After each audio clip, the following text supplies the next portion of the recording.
This is Alexis from Daughters, and you're watching Interview Under 5. Don't tell me how to do my job. Carry on like a son of a bitch. They got name for people like you. Welcome to Texas. So, It's nice to be here. it's been what, since 2000? 7, I think, yeah. So what comes to your mind when you hear the word Texas?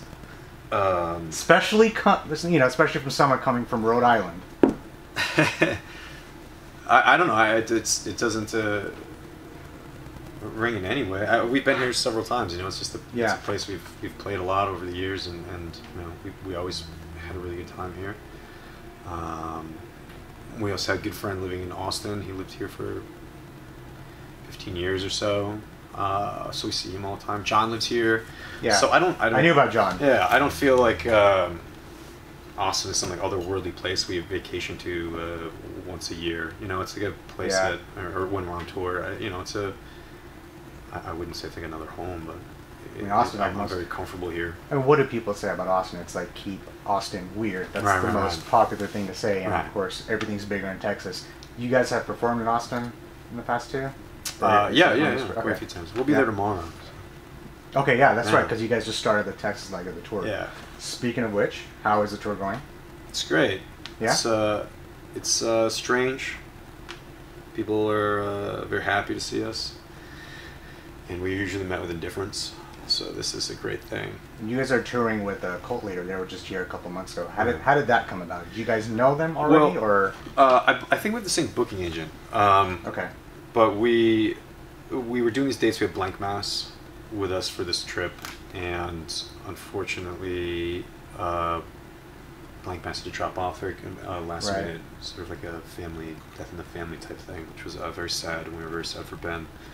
But so there was this sort of mad scramble to put everything together. So that's what's kind of like piecemeal. There's Hyde is with us almost the entire time, but Cult Leader's here. Gougeway's doing a couple days, and we were just with our friends in Che Jail for a couple days. Wolf Eyes was with us. I don't want to leave anyone. Container, we'll be doing some dates. Big Brave was doing the last few shows. So yeah, it's a little strange. People are coming and going, but in a good way. No, I mean it's good. Yeah, it's it's fun for us. We're gonna, we've been away for a long time, so there's a lot of bands we just haven't played with over the years, and now we're kind of getting a bunch of them in real quick. So, speaking of like coming back from a long time hiatus, as you would speak, before we get to that, you get from Rhode Island. What is the music scene like there? Because you guys are more like, because you all start off like more like hardcore, noise rock. How is that over there, and what were your influences, or I guess what inspired you to play this style of music? I know it's an open-ended question, but I don't know if I think that the willingness to explore music more, Providence was detrimental in that. It was good for us and played a big role in that. But we've all moved. John's been in Texas, like I said. I've been living in Pennsylvania for a couple of years, and we've all just been moving around, and we've been all over the country at this point. I think that we've kind of not necessarily outgrown, but we were given tools and perhaps like an outlook from Providence, and sort of the art scene there and the music scene there is very interesting and challenging and accepting. So we ourselves have decided to always challenge ourselves and to be accepting to whatever ideas are coming towards us, and not thinking like, is this going to work for a Daughters record, or is this going to work? We don't feel that we're a particular type of band. So, was that the same way with As the Sun Sets and Fucking Invincible? No, I mean Fucking Invincible is just it's a hardcore power violence type band. So that was we kind of went into it knowing what we wanted to do, and that's all we wanted to do. But and As the Sun, we were 19 years old, 18 years old, so that was just something we were doing. We didn't think about it beyond like go and play some shows at like a basement show or a VFW or something, and we were just trying to. I wonder if fans would ever ask you, like during like your Daughters era right now, hey, play something from As the Sun Sets, or people do. I think it's more like kind of a snarky or people are trying to be funny, but it's such a minor part of my life. you know, it was a very short-lived period. And you played a lot of live shows. I mean, do you still get nervous before a Played a show? few. Do you ever get nervous before a show? No, Still, these days. No, you know, I don't know. Sometimes it can be a little odd. I think when we started playing again, I wasn't really sure what to expect. But thankfully, you know, I've been playing quite a bit with FI, and Yeah. I was like kind of ready in some sort of like mental state. But as far as what FI is and what ours are so vastly different that I knew the experience would be, Yeah. you know, kind of a polar opposite to some extent. But you know, I wasn't nervous, I wasn't afraid or anything, and I think that I had some fear originally when I was singing it as when I was 17 years old, but I'm happy to do it. I want to do it. I don't ever think like, you know, maybe this isn't for me, or maybe this is like, are people gonna like this? Or I mean, I'm here to play. I don't. In one of your interviews, you mentioned that if you're not playing for yourself, you're a fraud. Yeah. And I think I took that to heart because as a musician myself, I think it can relate to every musician. I think they should know that. I mean, I think you pretty much just shortened it into like the most common phrase I could actually keep. But it makes sense. Yeah. I get it. So I mean, it can be a job, but if you're doing it and treating it like a job, I mean, this is hard, and it's as hard as you make it, but it's also great. And if you're doing it because I don't know, because you want praise or something, or you're just wasting your own time, you know, being sincere. It's just like art needs sincerity. If you're lying to yourself and you're lying to everyone else, and you're just kind of creating this like fraudulent product. And I'm not interested in selling anyone a product or being on like a Shark Tank or something like that, right? I'm trying to like sell everybody a fucking bathroom sponge or something like that. I mean, that just sounds like horrible. And yeah.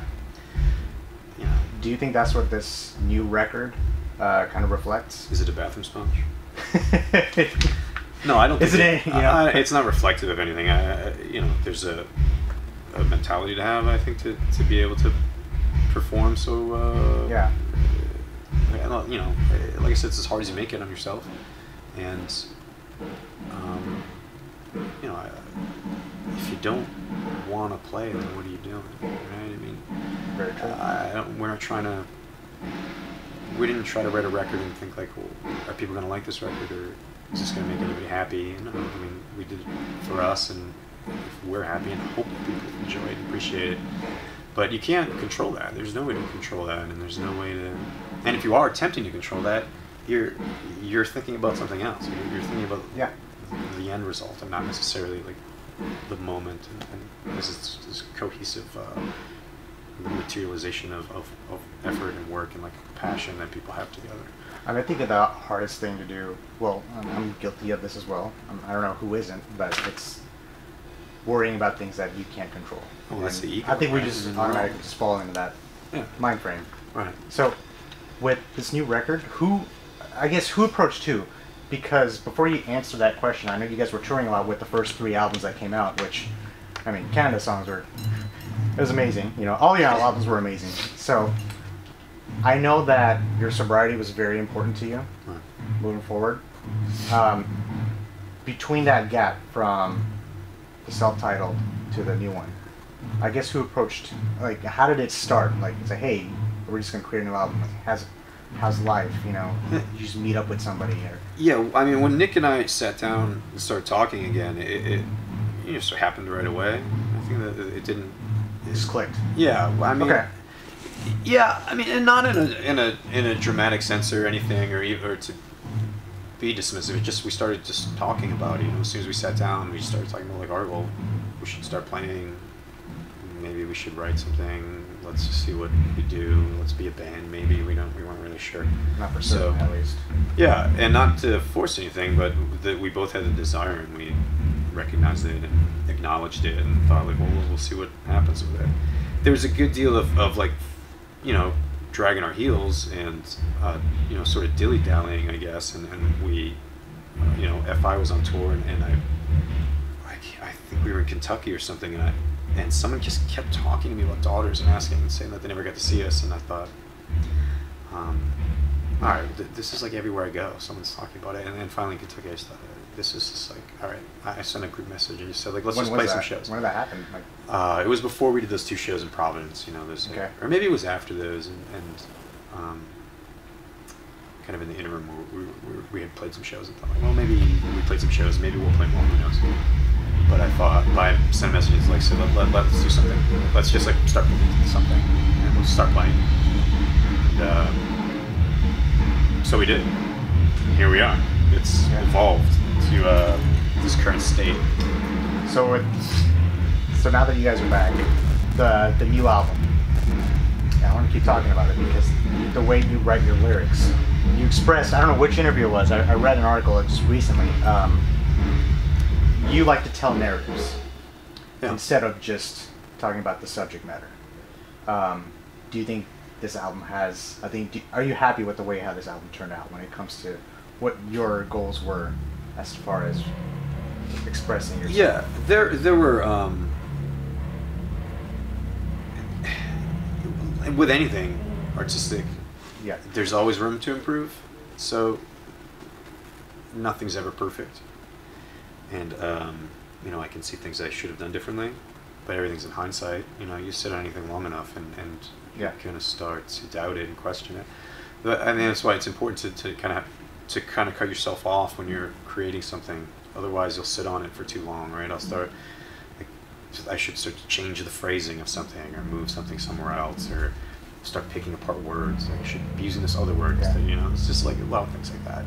And you just get desperate and break out a thesaurus and just change something for the sake of changing it, right? I mean, have any of the band members collaborated with you on the lyrics, or just something? No. Like, this is what I think.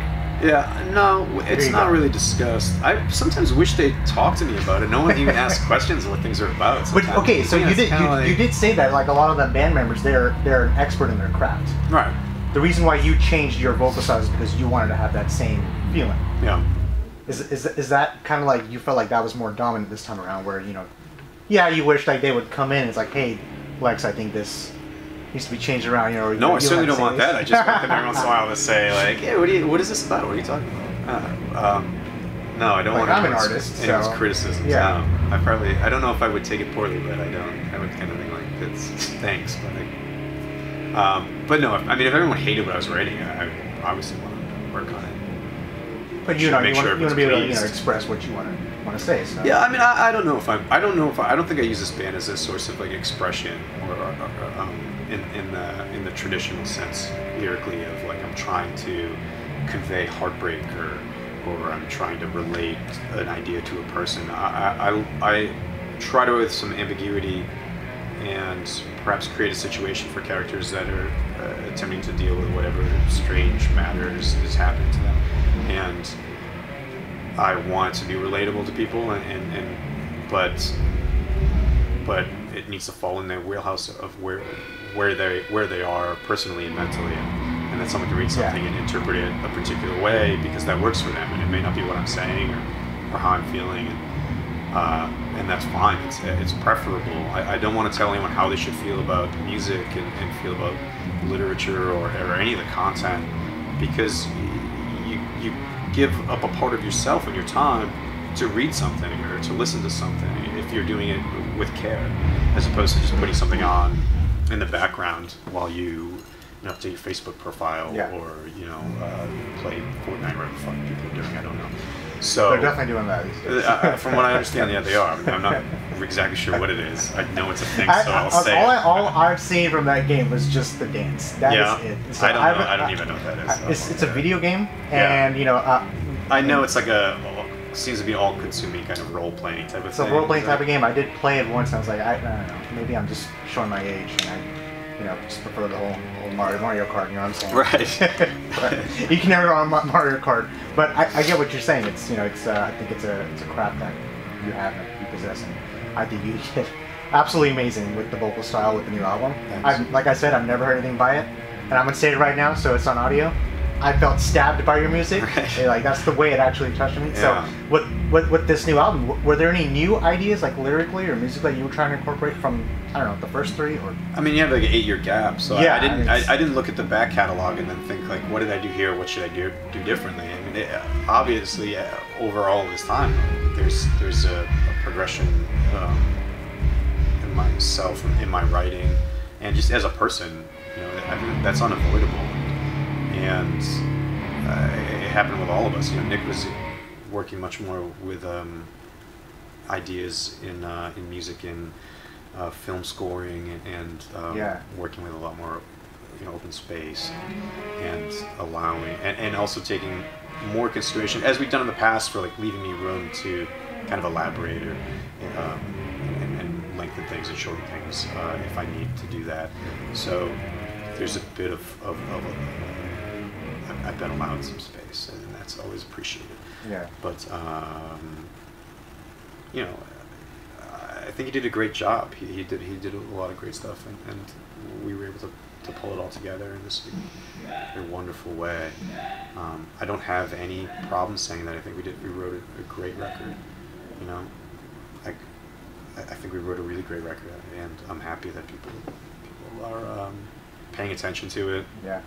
And that it's making lists, and that people are coming to see us, because I think we did something of perhaps not historical significance, but I think of artistic importance. I mean, I think it's a pretty big deal what you guys have been doing, especially in the genre that you guys are, like, I think you guys are the leaders of your genre. I don't know what genre we are. That's the thing. It's, you know, that's like the unknown genre. Like, you just Yeah. put Daughters in there, and it's like, okay, where do they go? And you could literally just give this to anybody, and they'll actually take it into a whole different perspective. I think that's, you're impacting just the average listener with your music. Mm-hmm. I think that's achieving something. Yeah, I don't think things need to be. I know that things don't need to be genre specific or of relation to any other type of band or you know, that's good for conversation, lazy conversation you want to have with somebody, and say like, oh, the band, they sound kind of like this other band. You might like them or whatever. You know, we're getting so many strange. I don't say strange fans, but we're getting fans from strange places. I think like a lot of people who are digging hip hop are like now listening to us. I've never played shows and seen so many really young people at these shows. You know,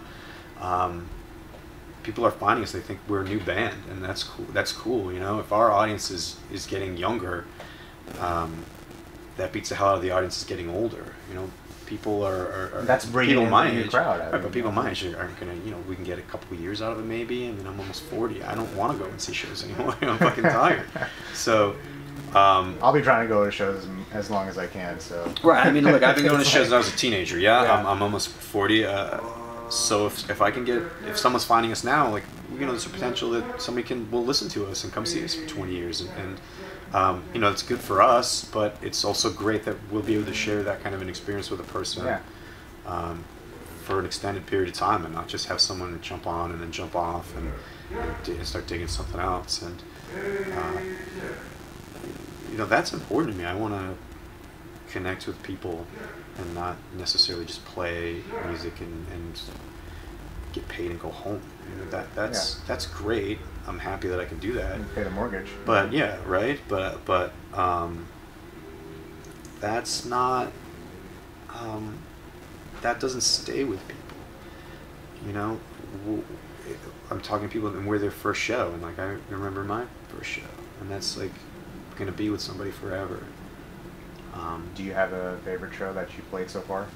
That we've played so far? No, I've been having such a really great time every night. Atlanta was a lot of fun. Philly was a weird one to start because it was just such a huge show that it was like it was like, I gotta take a step back. Like it's just a very big room. We used to live in PA, right? I lived outside Philly. Okay. I lived in Cheltenham, like in the suburbs just outside Philadelphia, for about a year. And I don't dislike Philly, but I don't venture into it too often while I was living there. But yeah, I live in central Pennsylvania now. Yeah. And are nomadic and will take the kids somewhere else soon. So, yeah, I mean, there's just been some great shows, and it's been a lot of fun. Do you have a favorite song that you like to play live? I really like playing Guest House. I think is like that's the such a best good song. I think it's the best song we've ever written. Really, I think that it's Really? really Okay. incredible. I think it's incredible. I love playing it. I really hope we hear it tonight. You're gonna hear it tonight. Alright. We're gonna Yeah. play it. So, before we wrap it up, I want to ask you about the book you written. See Above the Pains of Our Youth. Right. What was the driving force behind that? I've been writing, not, just for songs. I've been writing for many years, and I didn't know what to do with it, or, there were times I was writing I thought would be a song, or... Is it just like something you wrote that you just put off to the side that just never was utilized? I was just accumulating poetry over the years, and things I was writing that didn't have any business being in a song, that just wouldn't have worked, or that were more personal, or that were seemingly anecdotal at times, and wouldn't be a song. But I thought I would start self-publishing, which is the whole reason I joined social media after a lifetime of not having, a lifetime, Yeah, but as it many, was many years of not having Permanent to do State it. Press. They approached you actually. Right. for Finner this. messaged me through it and asked if I was interested in doing that. But with the help of Dylan from Full of Hell, told Finner, kind of hit Finner to what I was doing, and told him I was writing and looking to do something with it. And Finner asked me if I was interested. And so that was great. It took the pressure off, because I had no idea. I don't know how to self-promote. I don't have any interest in that, and I wasn't quite sure how I was going to do it. So that took like all of the weight off of my shoulders, and kind of let me sit down and write. But it's in the third printing now, and I have some with me, and I'm just sort of looking at it like. I was gonna ask, is there anywhere where I can actually get I'll it? give you one. Because That'd that'd be great. Because I was looking for it everywhere. I'll give you one. But in hindsight, I look at it, I'm just like, there's a lot of filler in here. So, but that's how it works, And like we were saying to you earlier, looking at other records and things, like you look back and you give enough time, you just kind of go, could have improved that, but Would you ever do something like this again? Like if the opportunity came? Like I'm still writing. I'm still Yeah. doing. We're pitching stuff all over the place. It's good things. So I'm just gonna put in my feedback here. So I think what's important is putting your legacy in this world.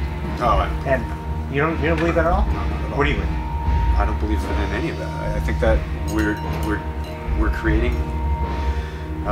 Those who want to create things, because if they don't, there's this kind of failed emptiness that's there that never filled. And if you achieve something, then you didn't try hard enough to get past that, right? I mean, if you achieved your goal, then you should have set your goal higher. You should have done more. I don't want to feel fulfilled, and I don't care if it lasts forever or anything. I just need to do it, and hopefully people appreciate it, and that's good enough. Yeah. If it lasts 100 years, I don't care. That's of no Probably significance will. to me. It won't. No, absolutely not. But that's just not. It's a nice thought, but it's not necessary. If you start thinking about that kind of shit, that kind of like patting yourself on the back, this like self-aggrandizing type of concepts of I like absolutely love the way how self-importance. humble you are. I think it goes a long way. I think it shows really about your stature. It's great. I think it's great. Thank you. Yeah. So do you have any plans after this tour? We're gonna go home for a couple weeks, and we go to Russia and Europe and the UK, and home for a couple more weeks. We go to Brazil and Chile, and home for a couple months, and then we go back to Europe. It's just like all over the place. Excited? I'm excited. It's sad, it's tough to be away from my kids and everything, but I'm like a traveling salesman, just like going and going and going. What do you enjoy about touring the most? I like to play. There's so much waiting. It's kind of a drag. I love hotels, honestly. I like staying in like weird places. Yeah? I love it. I really do. I've told my partner that if I would be a traveling salesman, like I would sell vacuums door to door if this was like the 1950s or something. But I just like playing. I just want to play. Yeah. And you can't play the downtown venue every Saturday. You know, it's like it's not the same thing. I like strange places and meeting people Like that I this. would. Yeah, I mean, here we are in this bizarre kind of room of this You know, these, corner like, of hell. Canvases that, are here torn. And yeah, it's like weirdos, hand-painted weirdos Yeah. on weird wooden press boards staring at us. What the hell's going on? Yeah, I don't have that in my basement. So. Could be a good addition to it. I don't know. No, I enjoy the travel and I like meeting people and performing. Yeah. Yeah. All right, last question. This is gonna be the most serious one, actually. Okay, all very right. serious. All right. So, who would win Oh shit, this is not a serious question. in a fight Alright. between David Bowie, Michael Jackson, Stan Lee, and Prince?